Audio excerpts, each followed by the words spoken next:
నిబంధన గ్రంథాన్ని ఆయన 2 విభాగాలుగా చూడడం జరిగింది. యేసు ప్రభువు వారిని పాత నిబంధన గ్రంథం అంతటిని యేసు ప్రభువు 2 విషయాలు చెప్పాడు. ఒకటి ధర్మశాస్త్రము, రెండవది ప్రవక్తలు. ఒకటి ధర్మశాస్త్రము, రెండవది ప్రవక్తలు. ఆయన పాత నిబంధన గ్రంథాన్ని యేసు ప్రభువు మాట్లాడుతూ అన్నటువంటి ఒక పదాన్ని మీకు నేను గుర్తు చేస్తాను. మత్తయి సువార్త 5వ అధ్యాయంలో ఒక వచనము ఈ విధంగా రాయబడింది. చూడండి, బైబిల్ తెరవండి.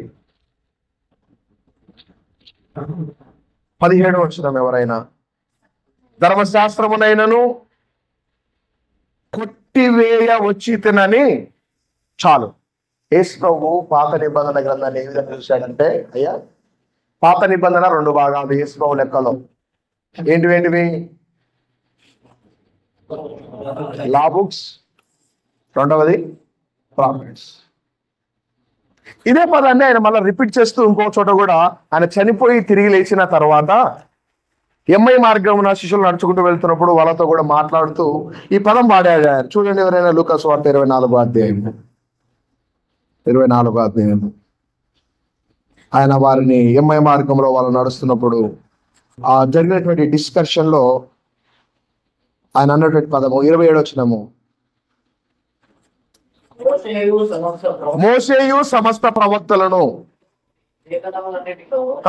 తనను గూర్చిన వచ్చిన భాగం వారికి చాలు. అయ్యే దేని గురించి? మోషేని తీసుకొచ్చాడు, ధర్మశాస్త్రాన్ని. సో యేసు ప్రభు దృష్టిలో పాత నిబంధన 2 భాగాలు. ఒకటి ధర్మశాస్త్ర గ్రంథాలు, రెండవది ప్రవక్తల గ్రంథాలు. ఈరోజు ఆ పాత నిబంధన గ్రంథంలో ఉన్నటువంటి కొన్ని విషయాలను ప్రత్యేకంగా ఒక వ్యక్తిని మనం ధ్యానం చేయబోతున్నాం. ఆ వ్యక్తి పేరు యెహోషువ. ఏం పేరు? యెహోషువ. యెహోషువ అంటే తరుణులు మ్యాక్సిమం ఉండకపోయి ఉండొచ్చు. ఎందుకంటే యెహోషువ మోసే తర్వాత ఆయన ఒక నాయకుడిగా చలామణి అవ్వాడు. యెహోషువ తన యొక్క ముందు పేరు వేరే. యెహోషువ యొక్క ముందు పేరు వేరు. దేవుడు ఆయనను దర్శించిన తర్వాత దేవుడు తనను దర్శించినటువంటి తర్వాత పేరు మార్చబడింది. అంతకుముందు ఆయన పేరు హోషేయ అనేటువంటి పేరు ఉండే. ఆ పేరు కాస్త యెహోషువ మార్చబడింది. ఈ యెహోషువ ఆయన యొక్క ప్రారంభంలో మనం ధ్యానం చేయబోతున్నాం. యెహోషువ గ్రంథం 1వ అధ్యాయంలో యెహోషువను పరిశుద్ధాత్మదేవుడు ఎక్కడ గుర్తించిన పరిశుద్ధాత్మదేవుడు యెహోషువను ఎక్కడ గుర్తించిన ఒక పదం వాడాడు. ఆ పదం ఏంటంటే, చదవండి తల్లియా. ఒక జాషువా 1వ చాప్టర్ 1వ వర్సెస్. యెహోవా సేవకుడైన మోసే మృతి నొందిన తరువాత నూను కుమారుడును ఎవరు? మోసే పరిచారకుడునైనా చాలండి. ఈ పదము గుర్తుపెట్టుకోండి. యెహోషువను బైబిల్ ఏమని పరిచయం చేస్తుందంటే, ప్రతి స్థలములో మోసే పరిచారకుడు. అయ్యా ఎవరు?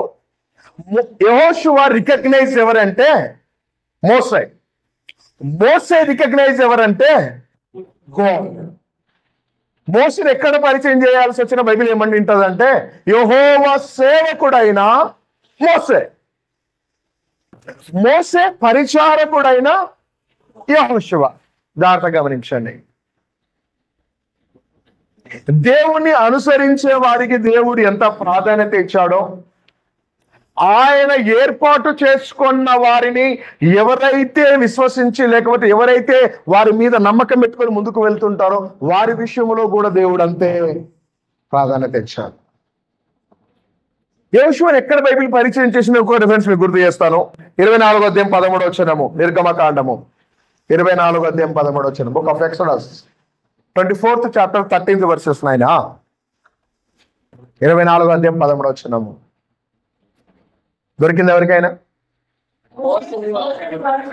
మోసే పరిచారకుడునైనా చాలు తల్లి. అమ్మ ఎవరు? మోసే.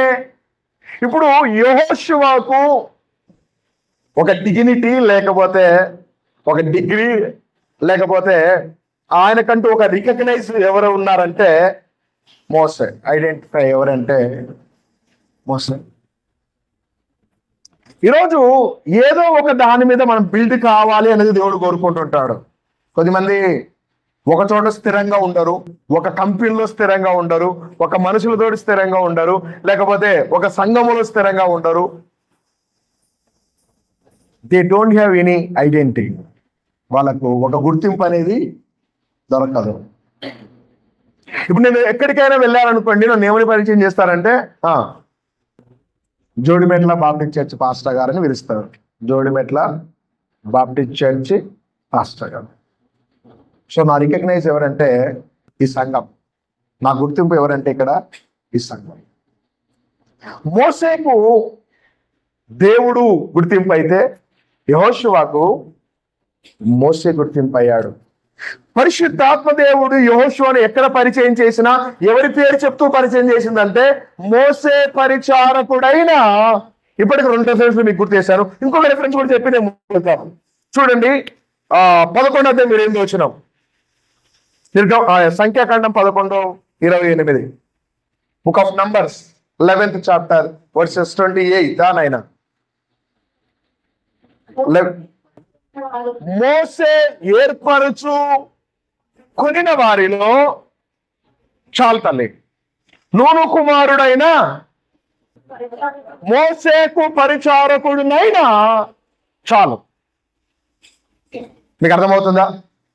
యెహోషువను బైబిల్ ఎక్కడ పరిచయం చేసినా ఏమని పరిచయం చేస్తుందంటే మోసే పరిచారకుడు. ఐ మీన్ మోసే అసిస్టెంట్. ఆయన మోసే దగ్గర పరిచర్య చేసేవాడు. ఈరోజు ఒక విషయం చెప్పడానికి నేను ఇష్టపడుతున్నాను. మీరు ఏదో ఒక చోట స్థిరంగా ఉంటే, 10 మంది RSS లోనే పుట్టి పెరిగింటారు. ఈరోజు నరేంద్ర మోడీ ఆ ప్రైమ్ మినిస్టర్ కావడానికి పునాది ఎక్కడ దొరికిందంటే, అది అర్థమవుతుందా? ఏదో ఒక పార్టీలో పడి ఉన్నారు. అట్లా 60 పదవులు వచ్చినా రాకపోయినా పడి ఉన్నారు. ఈరోజు వాళ్ళను అవి పైకి తీసుకొచ్చినాడు. జస్ట్ అర్థం కాదని చెప్తున్నాను. ఏదో ఒక దాంట్లో మనం ఏం చేయబడి ఉండాలంటే, యెహోషువను ఎక్కడ పరిచయం చేసినా బైబిల్ మోసే పేరు చెప్పక మానలేదు. కారణం ఏంటంటే మోసేకు అంతగా నమ్మకస్తుడుగా మారిపోయాడు యెహోషువ. రాబడి ఉంటుంది మొదటి వచనంలో, మోసే మృతి నొందిన సంవత్సరమున. మోసే సార్ చనిపోయాడు. అదొక పెద్ద గొప్ప బాధ్యతతో కూడుకున్నటువంటి పదవులు అవి.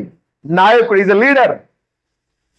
ఎంతమందికి లీడర్ తెలుసా అండి? ఆయన 6 లక్షల కాల్బాలానికి లీడర్. ఆయన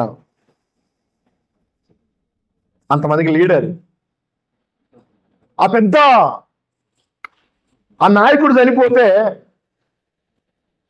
నెక్స్ట్ ఆ పదవికి పోటీ పడుతున్నటువంటి వాళ్ళు 3 కుటుంబాల వారు పోటీ పడుతున్నారు. మోసే తర్వాత నెక్స్ట్ ఆ పోస్ట్ మాకే అనేసి మోసే కొడుకులు పోటీ పడుతున్నారు. మా నాయనది నెక్స్ట్ మాకే రావాలి. ఇది మామూలు పదవి కాదు. ఒక గల్లీకి లీడర్ కావడానికి కొట్టుకులాడుతుంటారు. ఒక సంఘంలో లీడర్లు కావడానికే తాపత్రయపడుతుంటారు. మీరు పెద్ద పెద్ద చర్చలలో చూస్తే ఎలక్షన్లు భయంకరంగా జరుగుతాయి. లక్షలలో ట్రాన్సాక్షన్లు జరుగుతాయి. మామూలు విషయం కాదు. అటువంటిది కొన్ని లక్షల మందికి లీడర్. అక్కడ 6 లక్షల కాల్బాలానికి లీడర్. మోసే కొడుకులు, మా నాయన తర్వాత ఆ పోస్టు మాదే.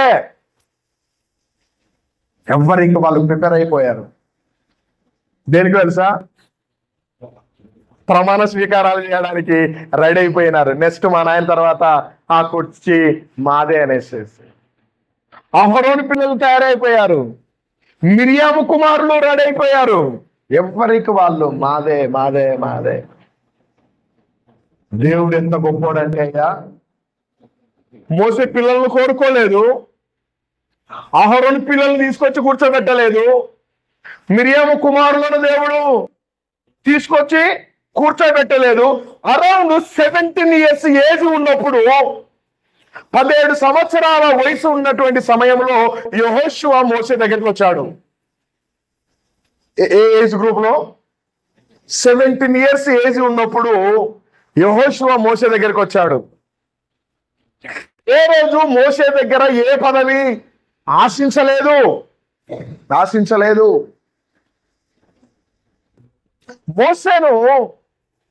మోషేను దగ్గరికి వచ్చిన యెహోషువను మోషే గుర్తించాడో లేదో నాకు తెలియదు, కానీ మోషే దగ్గర యెహోషువ చేస్తున్న పరిచర్యను ఒక ఆయన గమనిస్తున్నాడు. ఆమేన్, ఆమేన్. ఈరోజు నువ్వు నేను చేసేది ఒక ఆయన గమనిస్తుంటాడు. తగ్గిన దినాన మనల్ని ఖచ్చితంగా ఆ స్థితిలో నుంచి లేవనెత్తుతాడు. వాళ్ళందరూ అనుకుని ఉండొచ్చు, యెహోషువను ఎప్పుడు చెప్పిన బైబిల్ మోసే పరిచారకుడు, యెహోషువ అంటే వాడు పరిచారకుడు అంటే is not a leader, just is a servant. Public అలానే ట్రీట్ చేశారు యెహోషువ విషయంలో. కానీ దేవుడు అలా ట్రీట్ చేయలేదు. దేవుడు అలా అనుకోలేదు యెహోషువ విషయంలో. అనుకున్నాడా? అనుకోలేదు. నెక్స్ట్ దేవుడు పిలిచి ఆ పదవిని ఎవరికి అప్పగించాడో తెలుసా? యెహోషువకు అప్పగించాడు. అప్పగిస్తూ దేవుడు చెప్పినటువంటి ఒక పదాన్ని మీకు నేను గుర్తు చేస్తాను. ఆయన అప్పగిస్తూ ఆయన వాడిన ఒక పదాన్ని మీకు నేను గుర్తు చేస్తాను. మొట్టమొదటిసారిగా దేవుడు ఆయనతో ఒక పదం వాడాడు. ఏంటంటే 6, 7, 9, 6వ వచనం, 7వ వచనం, 9వ వచనం. నెంబర్ 1, నేను నిన్ను విడవను, నిన్ను ఎడబాయను. నువ్వెట్లుండాలి? అయ్యా, దేవుని కార్యము మన జీవితంలో జరగాలి అంటే must and should we need a patience. ఏం అవసరము? ఓపిక. నిన్ను విడవను, నిన్ను ఎడబాయను, కానీ నువ్వేం కలిగి ఉండాలి? నిబ్బరము. అందరు చెప్పండి. అయ్యా ఏంటి? నిబ్బరం ఎప్పుడు వస్తుందో తెలుసా? ఒక చిన్న రెఫరెన్స్ చెప్పి ముందుకెళ్తాను. యెషయా గ్రంథం 26:3, book of Isaiah 26th chapter 3rd verses. Brother, book of Isaiah 26th chapter 3rd verses. ఎవరి మనస్సు, అయ్యా ఈ పదం గమనించండి, శరీరము కాదు ఇక్కడ. ధైర్యంగా ఉండాలంటే ఇదిగో నువ్వెంత బాడీ బిల్డ్ అయినా, నువ్వు ఫీట్ ఉన్నా, నువ్వు రోజు జిమ్ముకి వెళ్ళేటోడునైనా, నువ్వు ఇంకొకరైనా, నువ్వు రోజు దమ్ బిర్యానీ తిన్నా, నీకు ధైర్యం రాదు. ధైర్యం అనేది శరీరానికి సంబంధించింది కాదు, ధైర్యం అనేది మనస్సుకు సంబంధించింది. దేనికి సంబంధించింది? మనస్సుకు సంబంధించింది. నువ్వు ధైర్యవంతుడు అని ఎప్పుడు తెలుస్తావు తెలుసా?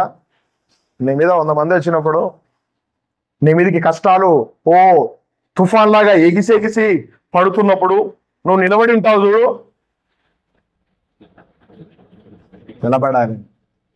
చూసుకుందాం. నేను ఈ పదం చాలాసార్లు చెప్పింటాను. చూసుకుందాం. దేవుడు అన్యాయస్తుడు కాదు, ఆయన మధ్యలో విడనాడిపోయేవాడు కాదు. ఎవరిని మనస్సు అమ్మ ఏం చేయను? కీర్తన భాగంలో కూడా మనం ధ్యానం చేశాము. ఎవడు ఆయన పేరు? ఏం పేరు? యోహూదు. నా ప్రాణము దేవుణ్ణి నమ్ముకొని మౌనంగా ఉంది. ఎవరైతే దేవుని మీద నమ్మకం పెట్టుకుంటారో తల్లి, వాళ్ళు ఎలా ఉంటారంటే ధైర్యంగా ఉంటారు. ఎవని మనసు నీ మీద ఆనుకొనునో వానిని పూర్ణ శాంతి గలవానిగా.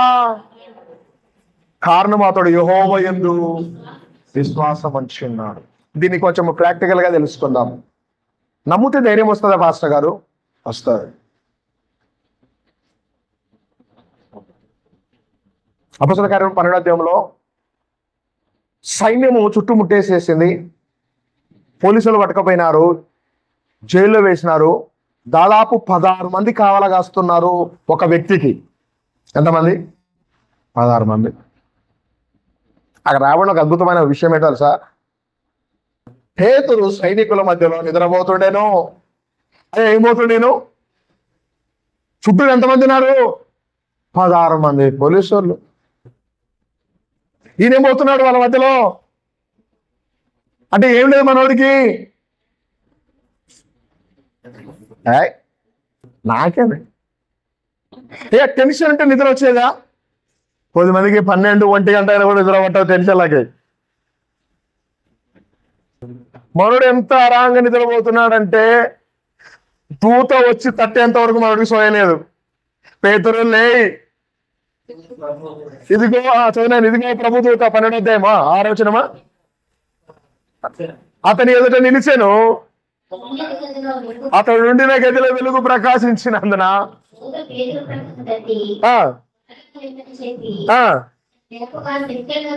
సంఖ్యలు, చేతులకున్న సంఖ్యలు ఏమైపోయినాయి? అయ్యా పేతురు ఏమైనా ఊడగొట్టుకోవడానికి ప్రయత్నాలు చేశాడా? లేదు. ఏం చేశాడు? దేవుని మీద భరోసా పెట్టాడు అంతే. దేవుడు అన్నాడు, ఉన్నవాడు విడనాడేవాడు కాడు. ఆయన అన్యాయస్తుడు. అంతకన్నా ఈరోజు నా వాళ్ళు నాకు ఫేవర్ గా ఉండకపోయి ఉండొచ్చు, కానీ పైనుండి చూస్తున్న దేవుడు నన్ను విడిచిపెట్టేవాడు కాదు. ఒక నిరీక్షణ. దూత వచ్చి లేపేంత వరకు మనడికి వెలుగువ అంటే అంత ఆరాముగా ఉన్నాడు. దేవుని మీద ఆనుకున్న వ్యక్తులు ఎలా ఉంటారంటే, మీకు చాలాసార్లు చెప్పినా మళ్ళీ గుర్తు చేస్తాను. ప్రార్థన చేస్తే ఏడేస్తాం, సింహాల గుహలు వేస్తాం. వేస్తారా? వేసుకోండి. ఆరోగ్యం పదొచ్చిన దానియేలు గ్రంథము, యథా ప్రకారముగా మేడగది పైకి వెళ్ళాడు. అయా యెరూషలేము వైపు కిటికీని తెరిచాడు, ముమ్మారు మోకాళ్ళుని. ఇక అద్భుతమైన విషయం చెప్తాను అక్కడ 18వ వచనంలో, ఆరోగ్యం 18వ వచనంలో, ఎవరైతే ఆజ్ఞ రిలీజ్ చేశాడో ఆయనకు రాత్రంతా నిద్ర పట్టలేదు. అయ్యా ఎవరికి?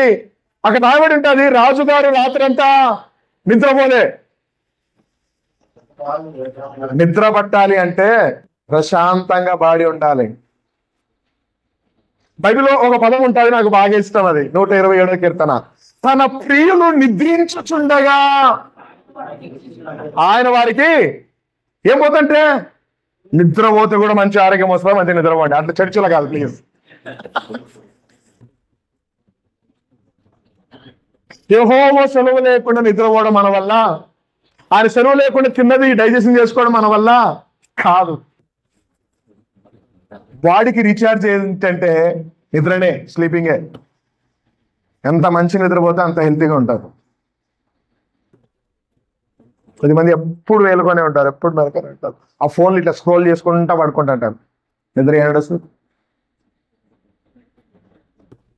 ఎవరి మనస్సు వానిని. అయ్యే యెహోషువకు దేవుడు చెప్పినటువంటి మొట్టమొదటి పదం ఏంటి తెలుసా? నిన్ను విడవను, నిన్ను ఎడబాయను. అయితే నువ్వు చేయాల్సిన పని ఏంటంటే, నిన్ను విడవను, నిన్ను ఎడబాయను అనేది దేవుని పని. అది అమ్మా, అది ఎవరి వర్షను? ఇప్పుడు నువ్వేం చేయాలి? నువ్వు అరాంగా ఉండాలి. ఎట్లుంటాను పాస్టర్ అరాంగా? ఇంత టెన్షన్ ఉంటే మన బ్రెయిన్ మనం కంట్రోల్ పెట్టుకోవడం నేర్చుకోవాలి. అందుకే మన తలంపులను మనము కంట్రోల్లో పెట్టుకోవడం నేర్చుకోవాలి. మనస్సు ఒక యుద్ధ రంగం. అది ఇక్కడ కూర్చుంటుంది కానీ నేను ఎక్కడెక్కడో తిప్పుతుంటుంది. మీరు ఇప్పుడు ఇక్కడ ఉన్నారు కానీ ఎక్కడెక్కడ తిరుగుతున్నారో ఏమో. దయచేసి ఇక్కడే ఉండండి. 3 సార్లు పదే పదే ఈ పదాన్ని దేవుడు వాడాడు. అదేంటంటే చదువుతున్నాయన, నిన్ను విడవను, నువ్వేం చేయాలి? నిబ్బరం కలిగి ధైర్యంగా ఉండి. చదువుతుంది, ఏదైతే నేను చేస్తానన్నానో అది తప్పక నిశ్చయముగా చేసేదవు. అయితే అమ్మ మళ్ళా చూడు, మళ్ళీ ఏంటి అంటే బైబిల్ ఇప్పుడు ఏం చెప్తుంది? ఆరాంగా ఉండడం నేర్చుకోండి, ప్రశాంతంగా ఉండడం నేర్చుకోండి. అసలు మనిషి ప్రశాంతంగా ఉంటే 99% ప్రాబ్లమ్స్ సాల్వ్ చేయొచ్చు. ఆమేన్. మనకు అవతల ఈడ అనగానే మనకు ఇటెక్కిపోతుంది కోపాలు. ప్రశాంతంగా ఉండడం మన వల్ల కాదు. ఎట్లా ఉండడం నేర్చుకోవాలి? దీనికి దేవుడి దగ్గర ఆల్రెడీ ఏదో పరిష్కారము ఉంటాది. పరిష్కారం లేని సమస్య అంటే ఇది కూడా ఉండదు. నీకు సమస్య రాకముందే దానికి సొల్యూషన్ దేవుడు ఖచ్చితంగా నిర్ణయించి పెట్టి ఉంటాడు. మనకు తెలవక తొందరపడుతుంటాం అంతే. మనం చేయాల్సిందంతా ఒకటే, ప్రశాంతంగా ఉండాలి, పేషెన్స్. ఇప్పటికి 2 సార్లు రిపీట్ అయింది పదం తల్లి. ఏంటి? నిబ్బరంగా ఉండు. కింది వచనంలో కూడా రండి అమ్మా, 9వ వచనము.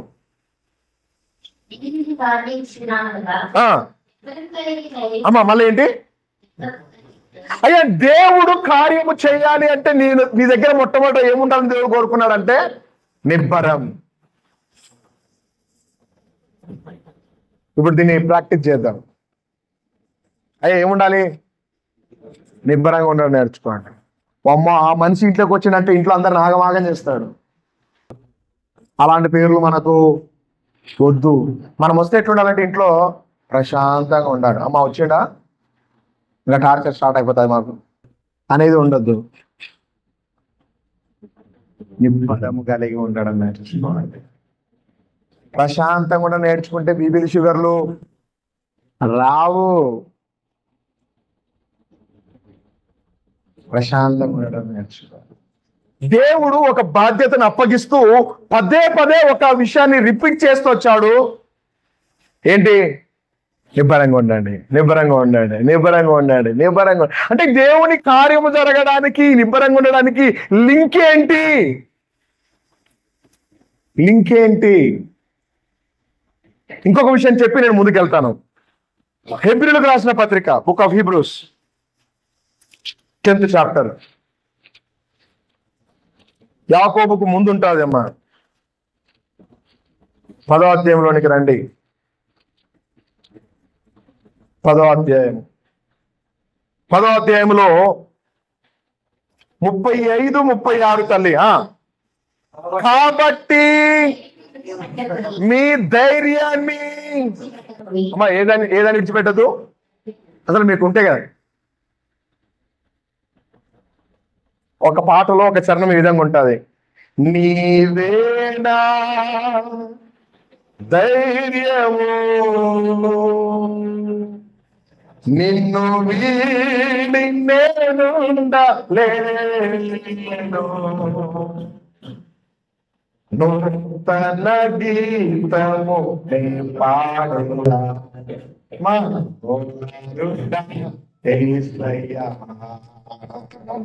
నీవు చూపేదాని కృప నే మరువను.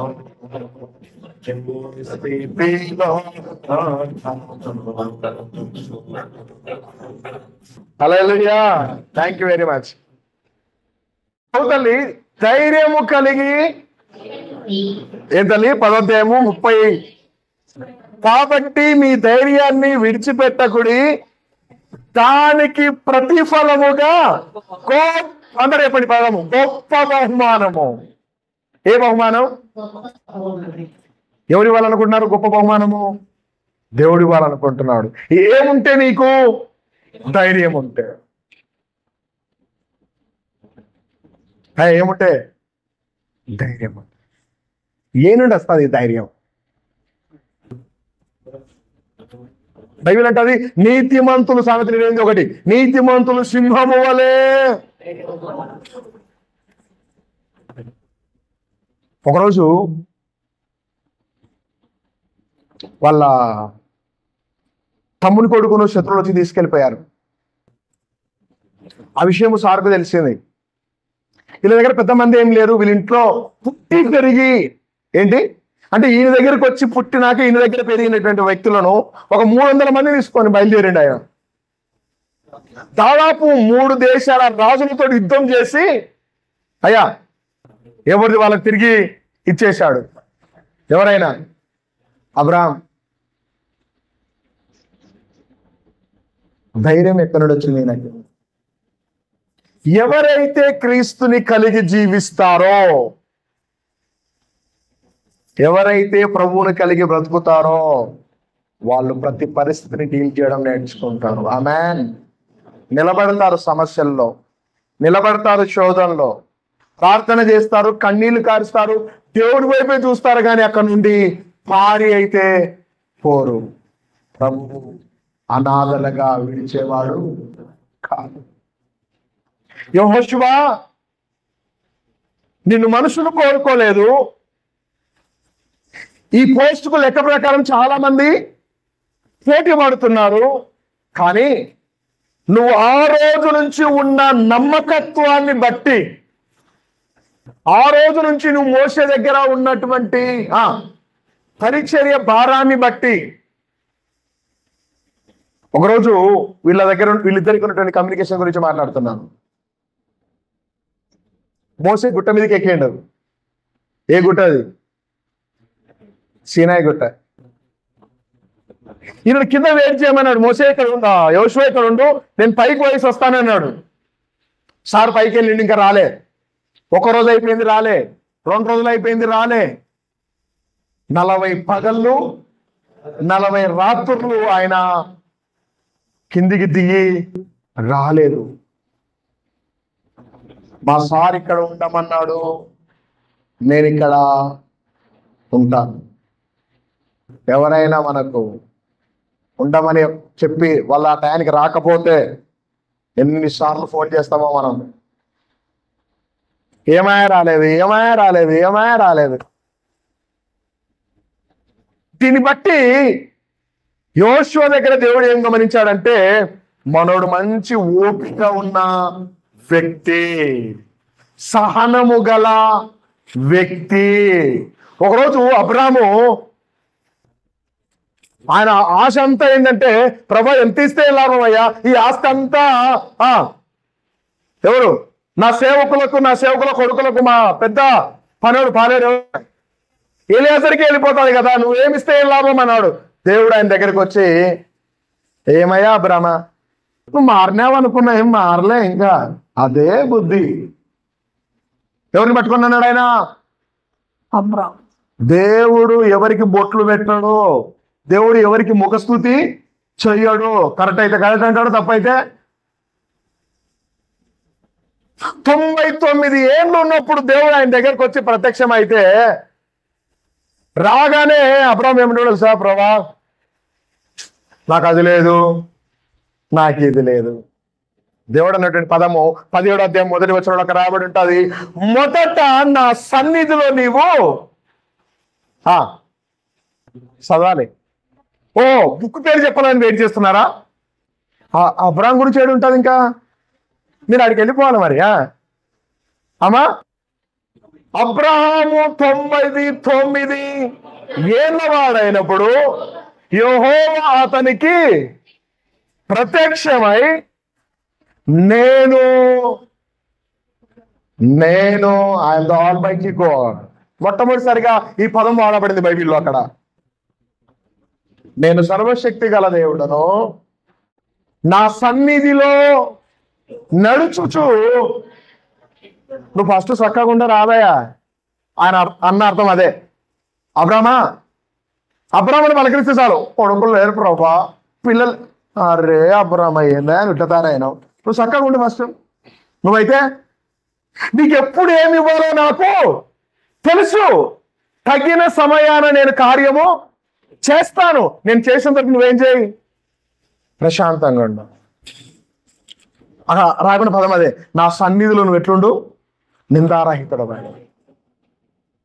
ఆ రోజు ఆ మాట చెప్పి తల్లి 10వ అధ్యాయం 5, 6, 7 వచనాల్లో నీ పేరు ఇప్పటి నుండి అబ్రామ్ కాదయ్యా, అబ్రాము పేరు మార్చేసిండు. దేవునికి స్తోత్రం. అమ్మ, ఎప్పుడైతే దేవుడు నువ్వు చక్కగా ఉండయ్యా అని అన్నాడో ఆ రోజు నుంచి అబ్రాము నోరు తెరిచి తనకు పిల్లల్ని అని అడిగినట్టుగా బైబిల్లో ఇంకా లేదు. అదే లాస్ట్. ఆమేన్. ఒకప్పుడు కనబడితే చాలు, ఎప్పుడయ్యా ఏంది, ఎప్పుడయ్యా వాగ్దానం నెరవేరేది. దేవుడు ఎప్పుడు అడిగినా, అబ్రామా ఇట్లా బయటికి రా చూసుకుందాం. బయటకు వస్తే ఒకసారి పైకి చూడు, ఆకాశం వైపు. ఏమున్నాయి, నక్షత్రాలు కనబడుతున్నాయి సార్. అట్లా ఇవ్వబోతున్నా, లెక్క పెడతావా? లెక్క పెట్టలేను సార్. అట్లా సంతానాన్ని ఇస్తాను నీకు సార్. పిల్లలు ఒకసారి బయటికి రా, తీసుకెళ్ళి పెట్టుకో, లెక్క పెడతావా? లెక్క పెట్టలేను సార్. అట్లా ఇవ్వబోతున్నా. ఎప్పుడు అడిగినా దేవుడు బయటికి రా అని చెప్పేసి అడిగి చూపించిండు. 17వ అధ్యాయంలో పేరు మారిన తర్వాత అబ్రాహాం అడగడం మానేసేసాడు.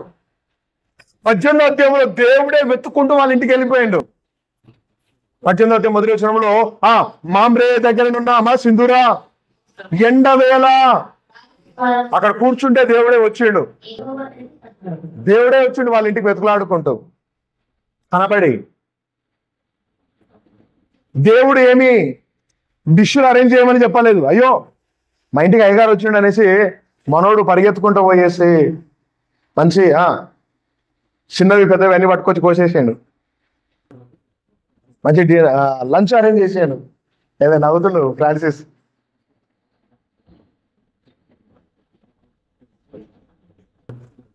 అయ్యా మంచి నోట్లో ముక్క పెట్టుకొని నములుకుంటూ ఇప్పుడు పాస్టర్ గారు అంటారు, బ్రదరు వచ్చే సంవత్సరానికి మీ ఇంట్లో ఒక మగ పిల్లగాడు ఉండబోతున్నాడు. ఎప్పుడు? వచ్చే సంవత్సరానికి. దేవుడు అడిగినప్పుడు అబ్రాహాం అడిగినప్పుడు దేవుడు ఇచ్చిండా? ఇయ్యలే. దేవుణ్ణి సంతోష పెట్టడం నేర్చుకోండి. దేవుడు మీరు అడగకున్నప్పుడు మీ అక్కర్లు తీరుస్తాడు. ఆమేన్. మనము ఆయనకి ఇష్టమేమో ఫుల్ఫిల్ చేయము. ఎప్పుడు 10 రూపాయలు వేసినా తెలుసా? 100 రూపాయలు ఎప్పుడు ఇస్తావు అనే కమర్షియల్ బ్యాచ్ మనం. 100 రూపాయలు ఇచ్చిన 1000 రూపాయలు ఎప్పుడు ఇస్తావు? దేవుడు ఇలాంటి వారికి సహాయాలు చెయ్యడు. 18వ అధ్యాయంలో అబ్రాహాము నోరు తెరిచి అడిగినట్టుగా లేదు. 18వ అధ్యాయం పట్టాలు వచ్చిన తల్లి ఎవరైనా అబ్రాహాము నిక్షేముగా 14 బ్రదర్ అది యెహోవాకు అసాధ్యమైనది ఏదైనా ఉండునా మీదటికి ఈ కాలమున నిర్ణయ కాలమందు నేను ఖచ్చితంగా మళ్ళీ మీ దగ్గరికి తిరిగి వస్తాను. అప్పుడు మీ దగ్గర ఎవరు ఉంటారంటే ఒక కుమారుడు ఉంటాడు. ఆమేన్. దేవుడు కార్యం చేస్తాడు ఆయన సంతోషపెట్టడం నేర్చుకుంటే. మోషే దగ్గర యోషువ అలానే ఉన్నాడు. వాళ్ళ గురువుకి ఏమి ఇష్టమో అది చేయడము నేర్చుకున్నాడు. ఒకరోజు అమాలేకులతో యుద్ధం జరుగుతుంది. మోసే చేయెత్తినంతసేపు అయ్యా ఇశ్రాయేలు గెలుస్తున్నారు, చేయి దించగానే అమాలేకీయులు గెలుస్తున్నారు. ఆ టైంలో మోసే చేయి బరువెక్కి ఎత్తలేకపోతుంటే వెంటనే యెహోషువ వెళ్ళి ఆయన చేయి కింద ఒక బండను నిలబెట్టి ఆయన చేతికి సపోర్టుగా ఒక కర్రను నిలబెట్టి అటు ఇటు మోసే చేయి పడకుండా పట్టుకున్నారు. అంటే దైవజనుడికి సహకారంగా ఉండుటలో యెహోషువ ఎప్పుడు తప్పించుకొని పోయిన బ్యాచ్ కాదు. యుద్ధం జరుగుతుంది, చంపేస్తారు, అయినా వాళ్ళ సార్ ఏడుంటే ఈయన అక్కడ ఉన్నాడు. ఆ యుద్ధంలో అద్భుతంగా వీళ్ళు గెలిచారు. ఆ గెలవడంలో ప్రధాన పాత్ర మోసే తర్వాత ఎవరు పోషించారంటే యెహోషువ. నిలబడ్డా లేదా? ఊరికేనే దేవుడు కోరుకోడండి. మన ఊరికే డైలీ ప్రామిస్ పెట్టేసుకుంటాం, నిన్ను విడువను, నిన్ను అబ్బా ఈరోజు దేవుడు ఎంత గొప్ప వాగ్దానం ఇచ్చిండు అయ్యా, నువ్వు నేను నీకు తోడుగా ఉంటాడు అయ్యా, ఈరోజు నెరవేర్చయ్యా అని అనుకుంటుంటాం మనం. ఊరికేనే విడవని ఎడమైన అంత ఈజీగా యెహోషువ తోటి ఈ పదం అనడానికి యెహోషువ ఎంతో చేశాడు దేవుని సన్నిధిలో. సంఖ్యాకాండము 12వ అధ్యాయంలో కూడా వేగుల వారిని పంపిస్తున్నాడు. మరి ఇలాగ చదివాము, నువ్వు కుమారుడైన మోసే ఏర్పరచుకున్న వారిలో యెహోషువ ఎంత గొప్పడంటే ఒక గోత్రానికి రీప్రజెంటేటివ్ గా పనిచేశాడు. అంటే వాళ్ళ ఖాందాన్ మొత్తం ఈయన కంట్రోల్ చేయగలిగిన క్యాపబిలిటీ కలిగినటోడు యెహోషువ. మనం చెప్తే మన ఇంట్లో రారు చక్కగా, మన గల్లీలో ఏమొస్తారు? ఆ గోత్రానికి మొత్తము అయ్యా రీప్రజెంటేటివ్ ఎవరున్నారు? తల్లిలా మనం వచ్చి చదివినాం. ఏంది చదవండి అమ్మా సంఖ్యాకాండము దొరికిందామా? ఎవరున్నారు? ఎక్కడున్నారు? 12వ అధ్యాయం నాకు వచ్చిన చదివినా కదా. 24 11 28 అయ్యా. 11వ అధ్యాయం 28 వచ్చినాం. మోసే ఏర్పరచుకున్న వారిలో నూను కుమారుడినైనా ఏర్పరచుకున్న వారిలో అనే పదం ఉంటుంది. ఏ గోత్రానికో తెలుసా? యోషువ ఏ గోత్రానికి రిప్రజెంటర్ గా పనిచేశాడు అక్కడ? ఆ వచనం చదవాలి మీరు కింద. ఒక్కొక్క గోత్రానికి ఒకరు బయలుదేరారు. ఈయన ఏ గోత్రానికి కోసం బయలుదేరిండు? ఫ్రాన్సిస్ ఏ గోత్రానికి బయలుదేరాడు? సంఖ్యాకాండం 11వ అధ్యాయంలోకి రండి అందరూ. Book of numbers 11th chapter.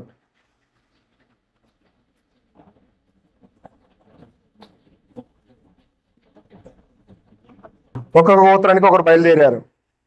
ఈయన ఏ గోత్రానికి బయలుదేరాడు?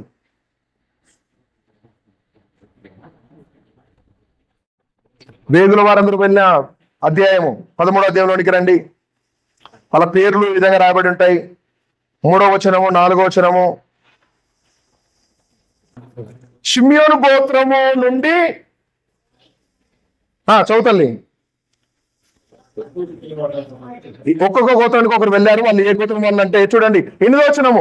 ఎఫ్రాయిం గోత్రం నుండి నూను కుమారుడైన అయ్యా యోషువకు ముందున్న పేరేం పేరని చెప్పాను? హోషేయ. ఏ గోత్రానికి రిప్రజెంటేటివ్ గా పనిచేశాడు? ఎఫ్రాయిము. ఎఫ్రాయిం ఎవరి కుమారుడు? యోసేపు కుమారుడు. యోసేపు అంటే యోషువ మామూలుడేమి అయ్యా, పిల్లబిత్తిరిగాడు కాదు. ఒక గోత్రానికి, ఎఫ్రాయిము గోత్రానికి, ఒక గోత్రంలో దాదాపు 1200 మంది పైన ఉన్నారు అప్పట్లోనే. 12,000 మంది పైన. 12,000 మందికి ఈయన ఎలా ఉన్నాడు? ఒక నాయకుడిగా నిలబడ్డాడు ముందు. అంటే దేవుడు సామర్థ్యం గల వారిని వాడుకుంటాడు. ఆమేన్. నీ దగ్గర ఏ సామర్థ్యం ఉంటే దాన్ని నువ్వు బిల్డ్ చేసుకోవాలి. దావీదు దగ్గర ఏం సామర్థ్యం ఉంది? వాయిద్యాలు వాయించేటోడు. చలోనికి వాయిద్యాలు వాయించడం వచ్చు కదా, నువ్వు రా సౌలు దగ్గరికి తీసుకెళ్తా. సౌలు ఊరికే చెప్తే పోయేటోడు కాదు. అందుకే పోవాలంటే ఏం పట్టించుండు అంటే దేవుడే దయం పట్టించును. దేవుడు దయాలు పట్టిస్తాడా? పట్టించిండండి అక్కడ. నీ దగ్గర ఏ తలాంతు ఉంటే ఆ తలాంతుతోటే దేవుడు నేను హెచ్చిస్తాడు. ఆమేన్. అందుకే మీ తలాంతులు మీరు ఎప్పుడు మరుగున పడేయకండి. దేవుడు మీకు ఇచ్చిన సామర్థ్యాన్ని దేవుని సన్నిధిలో వాడుకోండి.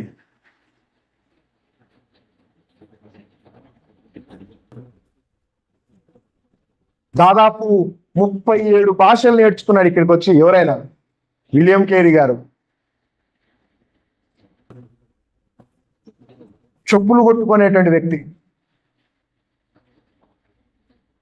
ప్రజలకు ఏదో చేయాలన్న ఆశ. ఇక్కడ ఉన్నటువంటి నాయకులతో కలిసి ఎన్నో సంస్కారాలను ఆయన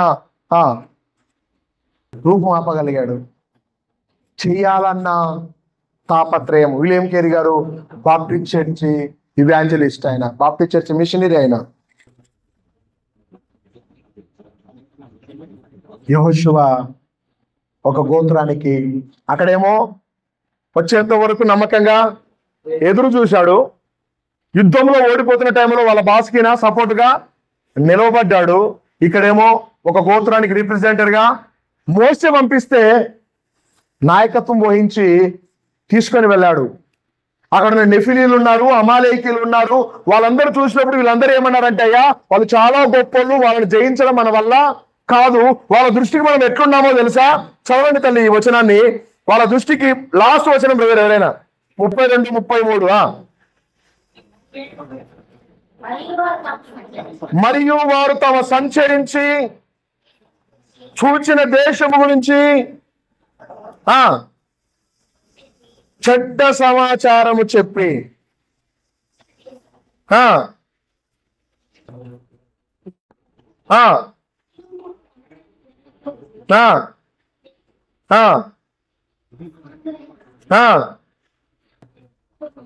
ఆ, వీళ్ళందరూ పోయినటోళ్ళు వాళ్ళందరూ అన్నారయ్యా, మనం జయించడం మన తరము, వాళ్ళను ఓడగొట్టడం అనేది కానే కాదు. అయితే ఇద్దరు మాత్రము ఒక పాజిటివ్ వర్డ్ చెప్పారు, మన బలము సరిపోతాది. కారణం ఏంటంటే ఇంతవరకు మనం నడిపించిన దేవుడు ఇక ముందు కూడా నడిపిస్తాడు. అయ్యే వీటన్నిటిని దేవుడు చూసి ఇప్పుడు ఆ పోస్ట్ ఎవరికి ఇచ్చాడంటే, ఎవరికిచ్చాడు? యెహోషువకు. యెహోషువకి ఇస్తే అందరూ ఎదురు చూసిన ఆశావాదులు ఉంటారు కదా, వాళ్ళందరూ వాళ్ళ వాళ్ళ గోత్రాలకు చెప్పేసినారు, యెహోషువ గారికి ఎవడు సహకరించొద్దు, వాడు మనం ఓటేసి ఎన్నుకున్న వ్యక్తి కాదు, వాడు మన కులానికి అగెనిస్ట్, మన గోత్రానికి అగెనిస్ట్, మన విలువలకు అగెనిస్ట్, ఎవరు యెహోషువకు సహకరించొద్దు అనేసి మోసే కుమారులు ఉల్టా తయారైనారు, ఆహారోని పిల్లలు ఉల్టా తయారైనారు, మిరియాం పిల్లలు ఉల్టా తయారైనారు. ఈ టైంలో యెహోషువ అంటున్నాడు దేవుని దగ్గరికి వచ్చి, ప్రభువా నాకు సహకరించేటోళ్ళు ఎవరు లేరు, ఈ పదవి కావాలని ఏ రోజు నేను కోరుకోలేదు, నువ్వేమో నిబ్బరంగా ఉండమంటావు. అయ్యే దేవుడు ఎప్పుడు వచ్చి అడిగిన దేవుడు ఏమంటాడంటే, కూల్గా ఉండు, నువ్వు కూల్గా ఉండు, నేను చూసుకుంటాను, నువ్వైతే ఆరాంగా ఉండు. హెబ్రీలో ఎవరు ఉన్నట్లయితే ఆ పద పూర్తి చేయండి. ఆయన హెబ్రీలో ఉండేటోళ్ళు, మీ ధైర్యాన్ని విడిచిపెట్టాకడి, దానికి ప్రతిఫలంగా గొప్ప బహుమానం కలుగును. పూర్తి చేయండి.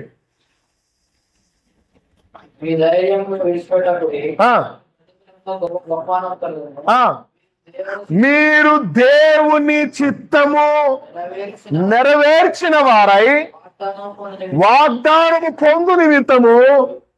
అమ్మా ఏం అవసరం బ్రదర్? ఓ అందరు చెప్పండి పదం, ఏం అవసరం? ఓరిమి మీన్ ఓపిక, తోడ సబర్కరణ అంటారు కదా, కొంచెం ఓపిక. దేవుడు ఖచ్చితంగా కార్యము చేస్తాడు. అది నువ్వు అనుకున్న టైం అయితే కాదు, ఆయన ఆల్రెడీ ఒక టయాన్ని నిర్ణయించాడు. ఆ టైంలో ఖచ్చితంగా కార్యము చేస్తాడు. మీకు అక్కడ రాయబడింది బ్రదర్, ఓరిమి అవసరం. ఏం అవసరం? మీ పక్కన చూసి చెప్పండి, నీకు కొంచెం ఓపిక అవసరం అని చెప్పండి. ఏడ ఓపిక అయ్యా, టైం ఆల్రెడీ 1 గంట అవుతుంటే, మేము 12 గంటలకు రాని 12:30కు రాని, చర్చి అయితే 1 గంటకు అయిపోవాలి అంతే. మరి మేము 10:30కు వచ్చిన బ్యాచ్ ఏం కాదు, కానీ 1 గంటకు మాత్రం చర్చి. ఆశ్ర గారికి ముందు ఒక గడియారం పెట్టినారు, పక్కన ఒక గడియారం పెట్టినారు. అయ్యగారికి కనబడతలేదా బ్రదర్? ఏమవసరం కార్యం జరగాలంటే? కొంచెం ఓపిక. మీ పక్కన ఎవరైనా ఎగిరి పడుతుంటే మీ ఇళ్ళలో వాళ్ళతో ఈ వాక్యాన్ని ఈ వారం అంతా ప్రాక్టీస్ చేయండి. నీకు కొంచెం ఓపిక అవసరం, కొంచెం ఓపిక అవసరం. ఖచ్చితంగా ఓపికని బట్టి ఏదో ఒక రోజు గొప్ప బహుమానం, గొప్ప కార్యం మనం చూడబోతున్నాం. కావాల్సిందంతా దేవుని సన్నిధిలో నిరీక్షణ కలిగి. మోసే 80% సక్సెస్ అయ్యాడు, 8% తన యొక్క టార్గెట్ ను రీచ్ కాగలిగాడు. మిగతా 20% ఒకవేళ యెహోషువ చేయకపోతే ఆ 80% చేసిన ప్రయత్నాలన్నీ వృధానే. ఇప్పుడు ఏం చేయాలి? ఆ 20% కూడా ఫుల్ఫిల్ కావాలి. అది కావాలంటే ఎవరు కావాలి? అక్కడ మోసేతో ఉండి కష్ట దుఃఖాలన్నీ చూసి ప్రజల మనసును గుర్తెరిగి అన్నీ చేయగలిగిన వ్యక్తి మాత్రమే చేయగలుగుతాడు ఆ పనిని. దేవుడు నమ్మి ఎవరికి ఇచ్చిండు? ఈరోజు బ్రదర్, ఈ సంఘాన్ని, ఈ కుటుంబాన్ని దేవుడు నీకు అప్పగించాడు. నీ కుటుంబం మీద దేవుడు నేను ఎందుకు పెద్దగా పెట్టాడంటే, నీ కుటుంబంలో నీకు ఎందుకు బాధ్యతలు ఇచ్చాడంటే, నువ్వు మాత్రమే దాన్ని ఫుల్ఫిల్ చేయగలుగుతావని. నీ మీద ఆయనకున్న నమ్మకం. ఆయన వెళ్తున్నాడు, మీరు వెళ్ళి సర్వలోకానికి వెళ్ళి. మనమేమో సర్వము లేదు, లోకము లేదు, రోగాలతో నిండుకొని ఇంట్లో కూర్చొని పడి ఉన్నాం. దేవుని ప్రేమను ప్రకటించేంత సమయం మన దగ్గర లేదు. మీరు వెళ్తారు, మీరు పగలు తీస్తారని ఆయనేమో వెళ్ళిపోయాడు. ఉన్నాడులే వినయ్ చూసుకుంటాడు అంతా అనుకొని పోయిండు ఆయన. ఉన్నారులే చర్చి ఎల్డర్స్ ఉన్నారులే వాళ్ళు చూసుకుంటారులే, ఉన్నారులే చర్చి యూత్ ఉన్నారులే ఆయన చూసుకుంటారులే, ఉన్నారులే ఉమెన్స్, వీళ్ళు రారు. వీళ్ళు ఉన్నారులే ఆయన వదిలేసిపోతే వీళ్ళు మాత్రము పోయి నా అట్లాంటి దాన్ని అయ్యా నువ్వు నమ్మేది అన్నట్టుగా ఆయనకి హ్యాండ్ ఇచ్చేస్తూనే ఉన్నాం ప్రతిరోజు. ఆయనేమో ప్రతిరోజు మన మీద కొత్త నిరీక్షణ పెట్టుకొని ఎదురుస్తున్నాడు. లే ఈ వారం ఖచ్చితంగా కార్యం చేస్తాడా బ్రదరు, లేదు ఈ వారం ఖచ్చితంగా నిలబడతాడా సిస్టరు, ఈ వారం ఖచ్చితంగా నా పక్షాన ఉంటుంది. లోబడనొల్లని ప్రజల వైపు దినమెల్లా చేతులు జాపి పెంచుతున్నాడు. అయ్యా యెహోషువకి ఎవరైనా ఇక్కడ మనుషులు ఫేవర్ గా ఉన్నారా? లేరు. మోసే పిల్లలు అన్యులండి? కాదు. అహరోను పిల్లలు అన్యులండి? కాదు. మిరియామి పిల్లలు అన్యులండి? కాదు. కానీ మనలాగా ఒక పాట పాడాం, ఆత్మీయులే నన్ను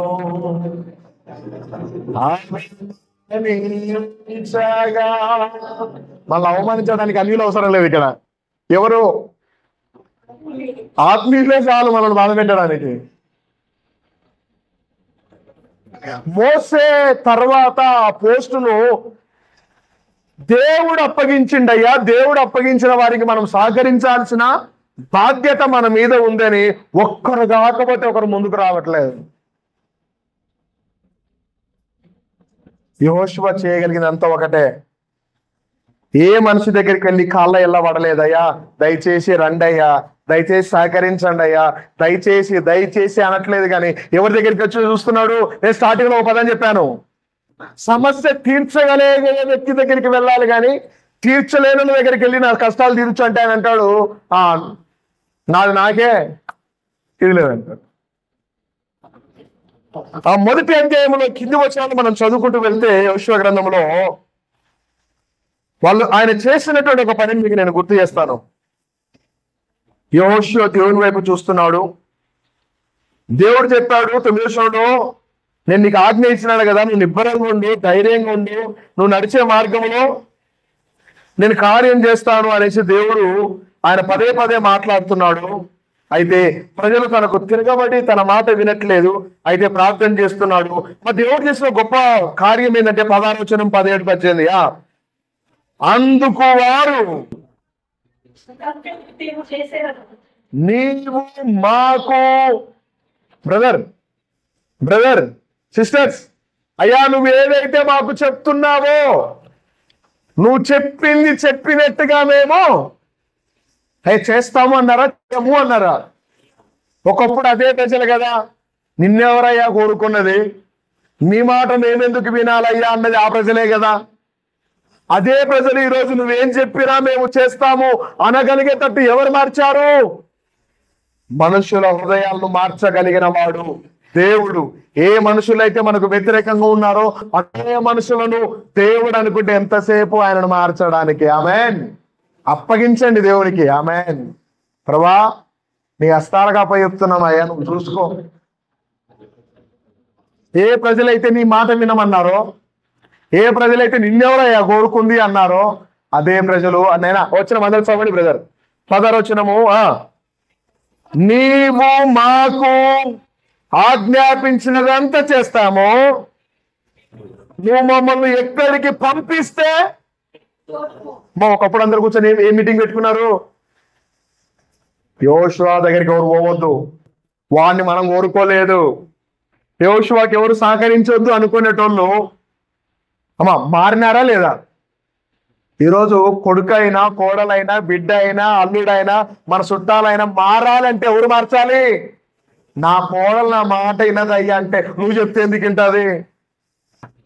నువ్వేమో దేవునికి అప్పగించకుండా నువ్వు ఎగిరి పడుతుంటావు. నా కొడుకు నా మాట వినట్లేదయ్యా, వాడెందుకు వింటాడు నీ మాట? నువ్వు ఎవరికి అప్పగించాలి ఈరోజు? ప్రభా నా కుటుంబాన్ని మీ హస్తాలకు అప్పగించుకుంటున్నాను, నా భార్యను నీ చేతికి అప్పగిస్తున్నాను, నా భర్తని నీ హస్తాలకు అప్పగించుకుంటున్నాను, మా కుటుంబాన్ని మీ హస్తాలలో పెడుతున్నాము, మమ్మల్ని మీ చిత్తానుసారంగా నడిపించయ్యా. దేవుడు మాట్లాడితే లోబడని వ్యక్తులు ఎవరు? అయ్యా దేవుడు మాట్లాడితే కోరేషే ముందుకొచ్చి నేను మీ చర్చి కట్టిస్తా అన్నాడు. అయ్యా అన్నాడా లేదా? కోరేష్కు చర్చికి ఏమైనా సంబంధం ఉందా బ్రదర్? అస్సలు లేదు. దేవుడు ప్రేరేపిస్తే, ఈరోజు దేవుడు ప్రేరేపించేటట్టుగా అడుగుదాం. ఈరోజు మనం, ప్రభా నువ్వు మార్చయ్యా, నువ్వు కార్యం చెయ్యి. నేను ఆయాసపడి నేనేమి చేయలేను, నేను తొందరపడి నేనేమి చేయలేను. ఇదిగో మా ప్రతి పరిస్థితులన్నిటినీ, మా కుటుంబాలను, మా సంఘాన్ని, మా జీవితాలను, మా ఉద్యోగాలను, మేము ఉద్యోగం చేసే స్థలంలో మాకు ఎదురవుతున్న సమస్యలు అన్నిటినీ మీ స్థలకు అప్పచెప్తున్నాం. వాక్యం పూర్తి చేయండి. అయినా నీ మాట వింటాము, నువ్వు ఎక్కడికి పంపిస్తే 17th verses 10వ వచనమా, మోసే చెప్పిన ప్రతి మాట మేము ఆ రోజు విన్నట్లు ఈరోజు నీ మాట కూడా, ఆమేన్ అయ్యా, నీ మాట కూడా అమ్మా అన్నారా లేదా? మార్పు కనబడిందా లేదా? యోషువ ఏం చేశాడండి? దేవుడు నన్ను కోరుకుంటే మీరు వద్దంటారా, మీరు నా ఆశయం అయిపోతారా అన్నాడు పోయి ఎవరి దగ్గరికన్నా. తన ప్రయత్నాలు ఏమి చేయలేదు లోకపరంగా. ప్రతిదీ ఎవరికి అప్పగించుకుంటూ వచ్చాడు? దేవునికి చెప్పుకుంటూ వచ్చాడు. అంతే, దేవుని హస్తాలకు అప్పచెప్పాడు. తగిన దినాన దేవుడు కార్యం చేస్తా అన్నాడు, దానికోసం ఎదురు చూశాడు. ఇక్కడ అద్భుతంగా చూడండి, పూర్తి చేయండి తల్లియా. మోసే మాట విన్నట్లు నీ మాట కూడా వింటాము, నీ దేవుడని యెహోవా మోషేకు తోడైనట్లు ఎవరైనా నీ మీద ఉల్టా మాట్లాడితే వానికి మరణ శిక్ష కలుగుతాది. నువ్వైతే నిబ్బరంగా, ధైర్యంగా, ఆమేన్. 3 సార్లు దేవుడు అన్నాడు ధైర్యంగా ఉండు, నిబ్బరంగా ఉండని. ఇప్పుడు మనుషులు వచ్చి మాట్లాడుతున్నాడు సార్. ఆ రోజు మోసేకి మేము ఎట్లయితే ఆయన ఎంట నడిచినామో ఈ 40 సంవత్సరాలు, ఇప్పుడు నీతో కూడా మేము నీ ఎంట నడుస్తాం. మోసే మాట ఆ రోజు ఏ విధంగా అయితే విన్నామో ఈ రోజు నీ మాట కూడా చూచా తప్పకుండా. ఇన్ కేసు మాలో ఎవరైనా నీకు అగెనెస్ట్ గా మాట్లాడితే వాడు మరణ శిక్షకు కారకుడు అవుతాడు అని వాళ్ళంతటా వాళ్ళే యెహోషువ పక్షాన్ని నిలబడి ఒక ప్రకటన చేశారు.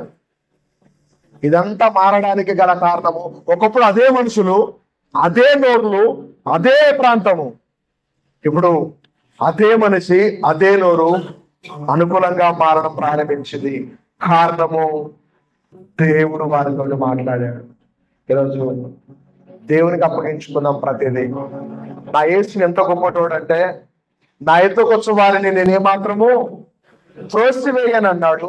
నువ్వు నోరు తెరిచి ఇది ప్రభువా అని ఏది అడిగినా ఖచ్చితంగా ఆయన నామంలో నీ జీవితంలో కార్యాన్ని చేయడానికి సమర్థుడు. ఆయన అంటాడు, మీరు ఫలిస్తే నా నామము మహిమపరచబడతాదని చెప్తున్నాడు. కాబట్టి మనము ప్రతి విషయంలో దేవుని వైపు చూద్దాం, తననుకుందాం, ప్రార్థన చేద్దాము.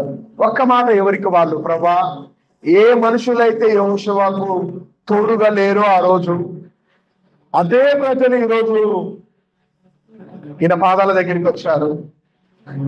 నీ చిత్తమే మేము చేస్తామనేసి ముందుకు వచ్చారు, నీ మాట మేము వింటామని ముందుకు వచ్చారు. ఈరోజు దైవ జనాంగమా, ఎవరైతే మిమ్మల్ని ఆయాసపరుస్తున్నారో, ఏ పరిస్థితులు అయితే మిమ్మల్ని కలవర పెడుతున్నాయో వాటన్నిటిని ప్రభు మాత్రమే మార్చగలుగుతాడు. ఏ నరుడు మార్చలేడు. దేవా నా పట్ల కార్యం చేసి ప్రార్థన చేద్దాం. నీకు అసాధ్యమైంది ఏది లేదయ్యా అని ఆయనకు అప్పగించుకుందాం. యెహోషువ బ్రతికి ఉన్నంత కాలము మోసే పరిచారకుడని పిలువబడ్డాడు. తనకంటూ ఒక స్థిరత్వం ఉంది.